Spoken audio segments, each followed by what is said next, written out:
Hai semua, jumpa lagi di channel YouTube Natasha Kitchen. Semoga hari ini semua penonton Natasha Kitchen diberikan kesehatan dan rezeki yang berlimpah. Di video kali ini saya mau buat lapis pandan ketan hitam. Kalau mau tahu cara buatnya, tonton terus, ikutin terus videonya sampai selesai ya. Pertama-tama kita buat dulu lapisan pandannya. Siapkan satu buah wadah, lalu masukkan 4 butir telur suhu ruang,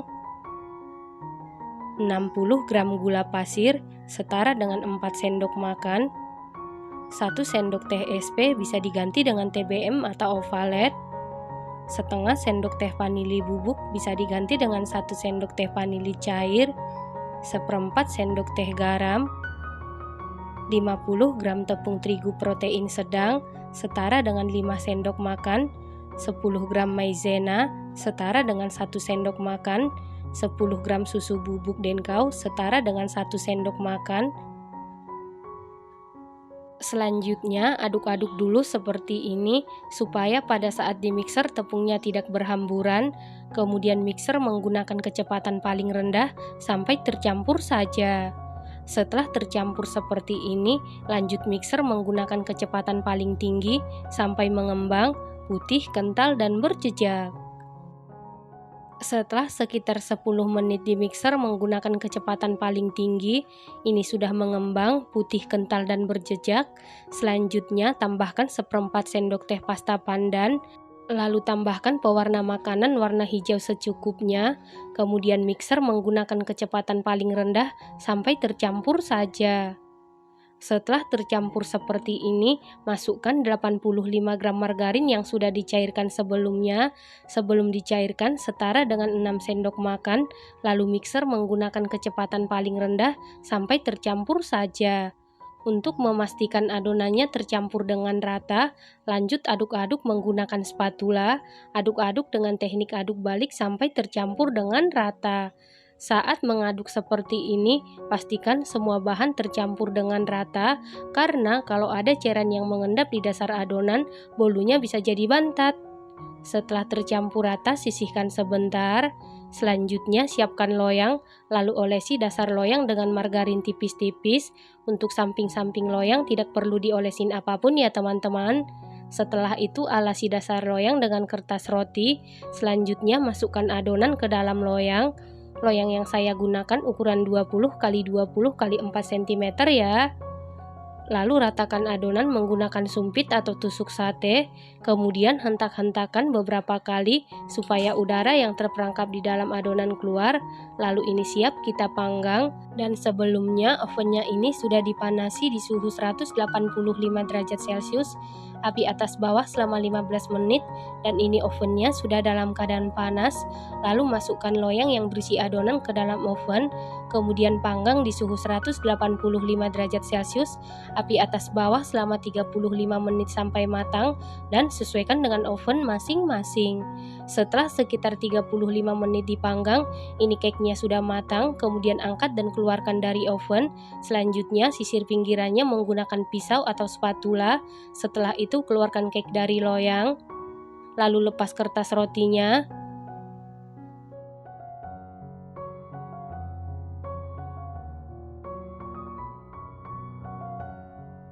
Kemudian balik, setelah itu sisihkan sebentar. Selanjutnya kita buat lapisan ketan hitam.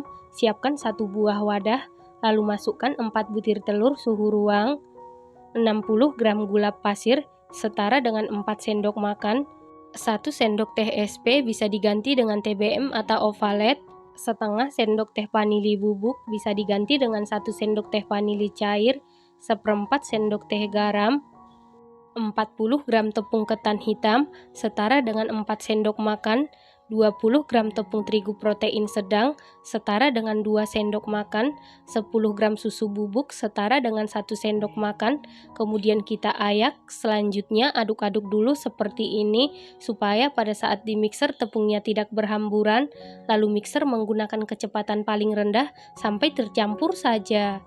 Setelah tercampur seperti ini, lalu mixer menggunakan kecepatan paling tinggi sampai mengembang, putih, kental, dan berjejak. Setelah 10 menit di mixer menggunakan kecepatan paling tinggi, ini sudah mengembang dan benar-benar kental berjejak. Nah, untuk adonan ketan hitam ini harus benar-benar kental seperti ini ya teman-teman. Selanjutnya masukkan 85 gram margarin yang sudah dilelehkan sebelumnya, setara dengan 6 sendok makan sebelum dilelehkan, lalu mixer menggunakan kecepatan paling rendah sampai tercampur saja. Untuk memastikan adonannya tercampur dengan rata, lanjut aduk-aduk menggunakan spatula, aduk-aduk dengan teknik aduk balik sampai tercampur dengan rata. Saat mengaduk seperti ini, pastikan semua bahan tercampur dengan rata, karena kalau ada cairan yang mengendap di dasar adonan, cake-nya bisa jadi bantat. Setelah tercampur rata, sisihkan sebentar. Selanjutnya, siapkan loyang.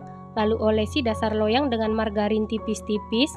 Untuk samping-samping loyang tidak perlu diolesin apapun ya teman-teman. Lalu alasi dasar loyang dengan kertas roti. Selanjutnya masukkan adonan ke dalam loyang. Lalu ratakan adonan menggunakan sumpit atau tusuk sate. Kemudian hentak-hentakan beberapa kali supaya udara yang terperangkap di dalam adonan keluar.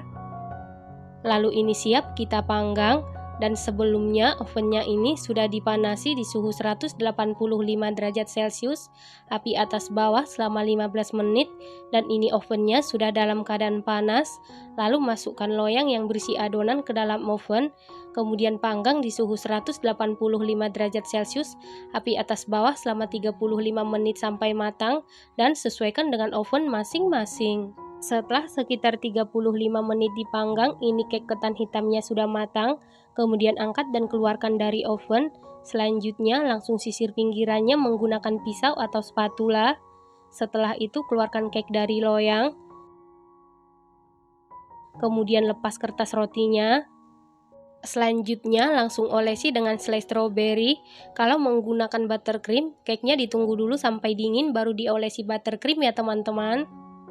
Setelah selesai diolesi dengan selai stroberi, kemudian timpa dengan lapisan pandan, kemudian tekan-tekan seperti ini supaya dia merekat. Selanjutnya rapikan pinggirannya supaya lebih kelihatan cantik. Nah, ini dia lapis pandan ketan hitamnya sudah jadi.